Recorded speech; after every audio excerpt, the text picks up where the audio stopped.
Here we're going to talk about what's called compound interest. So if you invest a certain amount of money for a certain amount of time at a given interest rate, what happens is you earn interest on that money, and then at the end of that time period you get back what you invested plus your interest. And so if A is the amount of money that you earn, what you're going to have is your P, your principal, is what you invest, and you're going to earn interest on that. And so what you do to calculate the interest is you multiply the interest rate by the P, that is the amount you invest. So this is what you earn, let's say, after a certain given amount of time. You get back what you invested, your P, plus this amount right here, which is the interest earned on that principal. So to get that, you multiply I and P together. Anyway, the P can be factored out, and you get P times 1 plus I. Okay, and that's called simple interest. Now, if for the next time period, if you earn the same interest rate, but you decide to not just invest P, but invest all of this, so you're investing not just what you started with last time, but what you started with last time together with the interest you earned. If that's your starting place, then what happens for the next period, you're going to earn this. The amount that you get is going to be, well, you're going to get back what you started with. In this case, you're starting with a greater amount, P times 1 plus I, but then you're going to earn interest on that, right? So what you do, just like before, is you take the amount that you invested, which in this case is all of that, and you multiply that by I. So you're going to get, on top of what you started with, you're going to get what you started with multiplied by I. Okay.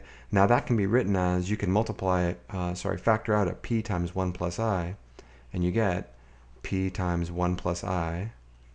That's factored out of this, and you're left with a 1 from that. And then when you factor a P plus 1 plus I out of that, you're left with just the I there. So plus I. And then, of course, you have 1 plus I and 1 plus I, which is 1 plus I squared. So you're left with P times 1 plus I squared, okay? So this is what you'd get at the end of two periods, where after the first period, you took what you made and your interest and you added it to your principal. So you're earning interest on a greater amount. That's what you've done for the second period, okay? We say that you've compounded your interest. Now, what happens if you decide to go for a third period? Now, what you're going to do for that third period, or what we're going to do, is we're going to take that new greater amount and we're going to invest that and earn interest on that. So for the third period, we're going to have this. Well, we're going to at the end of it, we're going to get back what we started with, which is this 1 plus I squared. But then, of course, we're going to get back interest on that, right? So we're going to take what we invested and multiply that by an I. So P times 1 plus I squared times I. And then, of course, you can factor out a P plus 1 plus I squared. And you're left with, just like before, 1 plus I, and you get this. P times 1 plus I cubed. And you can see the pattern. After one period, you just get back your principal plus interest. After the two periods, if you compound your interest, you get back this, P times 1 plus I squared. After 3 periods, P times 1 plus I cubed. And after K periods, so you specify the number of periods that you want to do this for. So after K periods, you're going to get back this. The amount that you get back is going to be, let's see if we can guess it, P times 1 plus your interest rate multiplied by, raised to the kth power, okay, where K is the number of periods. So this leads us to what's called the compound interest formula. Let's go ahead and write that here. So the formula we're going to be using for these problems is called the compound interest formula. And let me write it down, then I'll explain what these are. So here it is. It's A, which is a function of t, where t is time in years. It's P multiplied by 1 plus R divided by N raised to the NT. Okay, so first of all, P is what you invest. So P is called the principal. So P is called the principal. And R in this formula is your annual interest rate. So if you're told that you get 5% annually, that's what R is. So it's, let me erase that.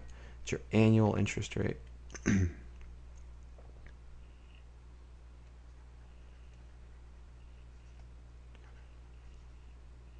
Annual interest rate. Okay, and N is the number of compoundings you do per year. Okay, so it's the compoundings per year. So what a compounding is, it's the number of time, or what happens in a compounding rather, is you take your interest and you add it to your principal, and therefore you're going to earn interest on a greater amount because you're going to be earning interest on your principal plus the amount that you added to it, that you earned, the amount of interest you earned in the previous period, okay? So the number of times that you do that per year, that's called the number of compoundings per year. And then finally, t is time in years. So t is the time measured in years. Okay, and we're covering this in precalculus algebra because this is an exponential function. Look where the variable t occurs. It occurs in the exponent. Okay, so generally in these problems you're given r and n, and you're asked to find the amount that you have after a certain number of years. So this is an exponential function. All right, let's see an example of how this might work. So here's an example. If $5,000 is invested at an interest rate of 3% per year, compounded semi-annually. Okay, what that means is that semi-annually, that is twice a year, the interest on your investment is added to your principal, and then for the remaining part of the year, you're earning interest on that greater amount. Okay, and then so we want to find the investment after 5 years, 10 years, and 15 years. So for all of these problems, we have this. We have that the, let's write it, I guess we'll just write it right here, that r is equal to 3%, so 0.03, that's our annual interest rate, compounded semi-annually. So how many times do we add interest to our principal? That's twice a year, so the n is equal to 2. So our formula is a equals p times 1 plus r over n raised to the nt, right? Now for all these problems, we actually have 3 problems here, 5 years, 10 years, and 15 years. All that changes for the 3 problems is the t, the number of years.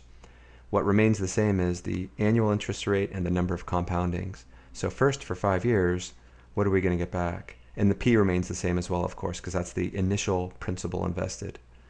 So we have 5,000 multiplied by 1 plus r over n. Okay, r is 0.03 divided by n, which is 2, because we have 2 compoundings per year. And then here it's going to be 2 to the t. So the n shows up here, the n shows up in the exponent as well, because that exponent is the total number of compoundings. So if you have n compoundings per year and t years, you multiply those together to get the total number of compoundings. So for this one, for 5 years, what do we get? Well, it's going to be 5,000 times 1 plus, okay, 0.03 divided by 2 is 0.015, and then raised to the 2t. Let's write that down just for a moment. And now we're going to replace t with 5. So a is going to be 5,000 times 1.0, let's write that, let's add those together, 1.015, 1.015, okay, and raised to the 2t. So in this case it's going to be 10, right, because t is 5. So we have 10 compoundings in 5 years because we're compounding twice a year. And using a calculator, what we get is the value after 10 years of this investment is about equal to, using a calculator, $5,802.70. Okay, and the question is, so after 5 years, we've made about $802 altogether. Now, what about after 10 years? Well, we can just use this. We're going to use this again, but we're just going to replace t with 10. So a is going to be equal to 5,000 times 1.015 raised to the, well, 2 times 10 is 20. That's the exponent. And when we do that, we find that the amount that we get is going to be about equal to $6,734.28. So let me just recap what's happened. After 5 years, we made about $800, and after 10 years, we made about $1,700. So notice that from year 5 to 10, we made about $934. So in other words, you made more in the 5 years from 5 to 10 than you did in the first 5 years. And the reason is because you're earning interest on a greater amount because you're constantly putting your interest back with your principal. And that's the benefit of compound interest, is that you're constantly increasing the amount of money you're making interest on. Okay? So then what about after 15 years? Well, it's going to be, the amount that we have is going to be about 5,000 times, well, is going to be equal to 5,000 times 1.015 raised to the, okay, 2 times t, but t here is 15, so it's going to be 30.